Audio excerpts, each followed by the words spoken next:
हरिओम. योगदास श्री जयगणेश जोशी यांनी 60च्या वर आध्यात्मिक पुस्तके लिहिली आहेत. कठोपनिषद हे त्यातलेच एक पुस्तक. यामध्ये प्रत्यक्ष यमराज नचिकेताला मृत्यूबद्दलचे ज्ञान देत आहेत. योगेश्वर चरणी विनम्र होऊन कठोपनिषद जाणून घेण्याचा आपण प्रयत्न करूया. अध्याय 2, वल्ली 3, श्लोक क्रमांक 2. यत इदम किच्चगत सर्व प्राण एजति निःसृतम महद्वयम वज्रमुद्यतम य एतत् विदुः अमृतः ते भवन्ति. अन्वयार्थ. आत्मतत्व चेतनेच्या स्पंदनातून हे विश्व निर्माण झाले आहे. ते त्या चेतनेमध्येच फिरत असते. जसं काही ते महाभयंकर वज्रच शस्त्रच उगारलेले आहे. याला जे जाणतात ते अमृत प्राप्त करतात. जेव्हा येथे विश्व नव्हते त्यावेळी येथे जे काही होते त्याला आपल्या ऋषींनी ब्रह्म असे म्हटले आहे. विश्वाआधी येथे काहीतरी असलेच पाहिजे, कारण येथे विश्वनिर्मिती झाली आहे. निर्मितीला कशाचा तरी आधार लागतो. निर्मिती कशामधून तरी व्हावी लागते, त्याशिवाय निर्मिती अशक्य आहे. त्यामुळे विश्वनिर्मितीच्या आधी जे काही होते त्याला ब्रह्म असे म्हटले. हे ब्रह्म नुसतेच पडून नव्हते. त्यात शक्ती होती, चेतना होती. त्याला आत्मा असे म्हटले. ही आत्मब्रह्मशक्ती किंवा चेतना स्वस्थ पडून राहणे शक्य नव्हते. ती सतत हालचाल करत वळवळ करत होती. ती चेतना असल्यामुळे, तिला शक्ती असल्यामुळे तिच्यामधून सतत स्फुरण होत होते, तिचे स्पंदन होत होते. यामधूनच ही शक्ती बाहेर प्रसरण पावली. त्यातूनच हे विश्व निर्माण झालं. विश्वाच्या चेतनेमधून, आत्मतत्वामधून विश्व निर्माण झालेले असल्यामुळे स्वाभाविकच या विश्वाच्या कणाकणातून ती आत्मब्रह्मचेतना शक्ती भरभरून आहे. कारण कोणत्याही निर्मितीमध्ये निर्माण असतेच. त्यामुळे चल अचल, सजीव निर्जीव या सर्वांमध्ये ते आत्मतत्व भरभरून आहे. हजारो वर्षापूर्वी आपल्या ऋषींनी सांगितलेले आजच्या विज्ञानाने मान्य केले आहे. विज्ञानाने परमाणूचे विच्छेदन केले. त्यात त्यांना इलेक्ट्रॉन, प्रोटॉन, न्यूट्रॉन हे 3 घटक आढळले. विज्ञानाच्या संशोधनाप्रमाणे प्रत्येक चल अचल, सजीव निर्जीव यामध्ये इलेक्ट्रॉन, प्रोटॉन, न्यूट्रॉन हे 3 आहेतच आहेत. प्रत्येकातील त्यांच्या प्रमाणात फरक आहे, इतकेच. हर एक वस्तू या 3 घटकांचा समुच्चय आहे. अजून विज्ञान त्याच्याही पलीकडे पोचलेले नाही. ते पोचेल तेव्हा त्यांना आत्मतत्व माहीत होईल. मंत्र क्रमांक 1 म्हणजे पहिला श्लोक क्रमांक 1 याला पुष्टी देणारा आहे. ब्रह्मातील चेतना, आत्मब्रह्म हेच विश्वनिर्मिती मागील मूळ कारण आहे. त्यामधूनच ग्रह, तारे, धूमकेतू निर्माण झाले आहेत. या ग्रहांपैकी पृथ्वीवर पंचतत्वे निर्माण झाली. यामुळे येथे जीवसृष्टी अस्तित्वात आली. त्यामुळे स्वाभाविकच निर्माण झालेल्या प्रत्येक गोष्टीत, वस्तूत त्या निर्माण करणारे आत्मतत्व आहे. यमराज सांगत आहेत की आत्मब्रह्म चेतनेच्या स्पंदनातून हे विश्व निर्माण झाले आहे. ते त्या चेतनेमध्येच फिरत असते. याचा अर्थ हाच आहे की येथील प्रत्येक वस्तूत आत्मतत्व आहे. सजीवांमध्ये आत्मतत्व असते हे आपल्याला दिसते, जाणवतेही. परंतु हेही तितकेच सत्य आहे की निर्जीवांमध्येही आत्मतत्व असते. फक्त ते अत्यंत क्षीण असल्यामुळे सुप्तावस्थेत असते. परंतु त्यात असते, परंतु ते त्यात असते हे नक्की. उदाहरणार्थ, दगड हा ऊन पाऊस थंडी यामुळे झिजतो. कारण ऊन पाऊस थंडी यांचा जो परिणाम दगडावर होतो त्याला त्या दगडामधून तितकीच प्रतिक्रिया दिली जाते.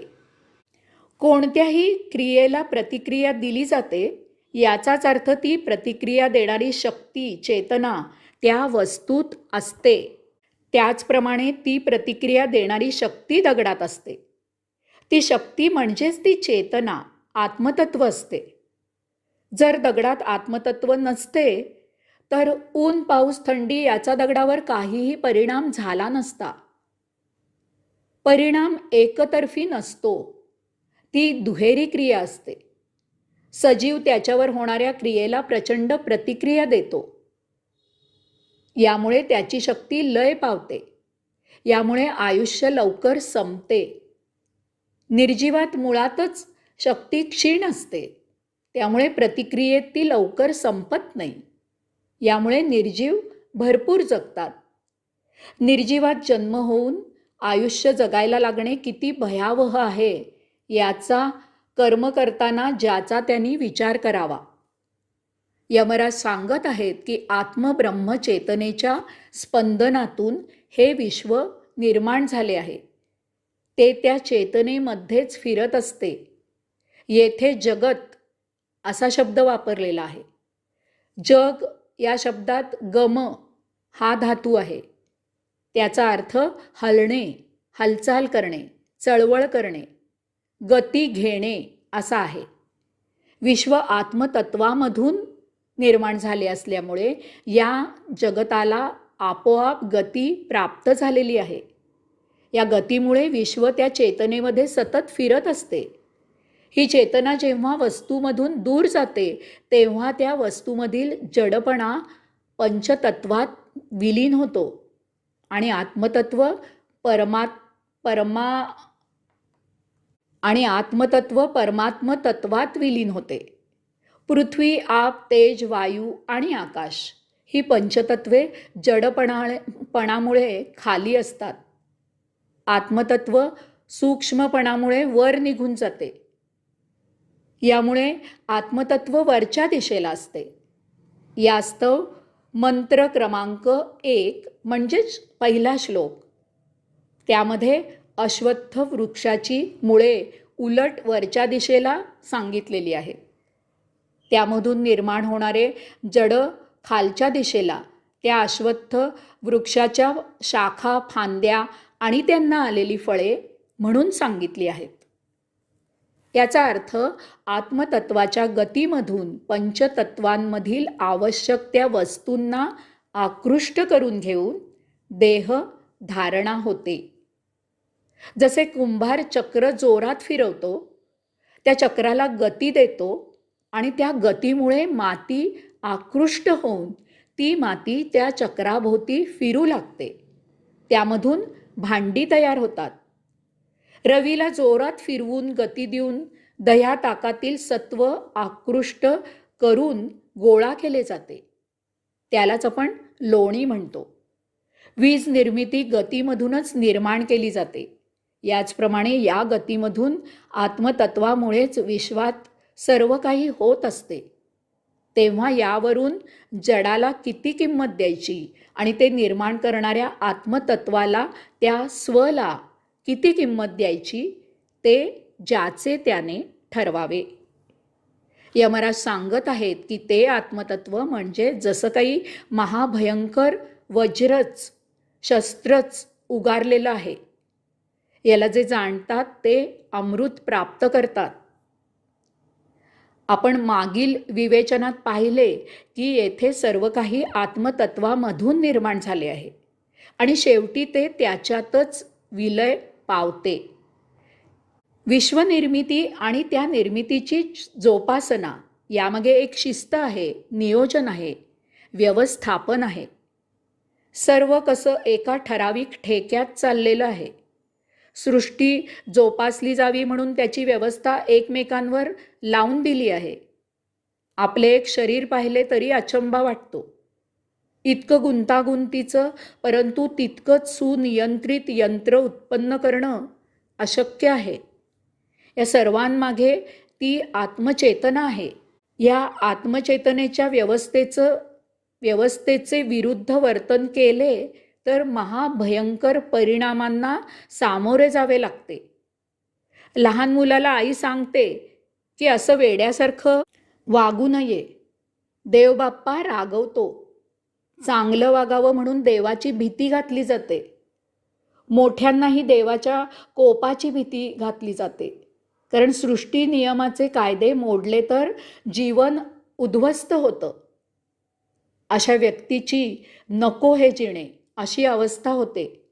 जीव नकोसा होतो. नेमकं याच व्यक्तीच्या मागे जन्ममरणाचे दुष्ट फेरे लागतात. यालाच नरक असं म्हणतात. परंतु देवाचं हे कोप पावणं म्हणजे आईनं मुलाला त्याच्या हिताकरता रागावणे आहे.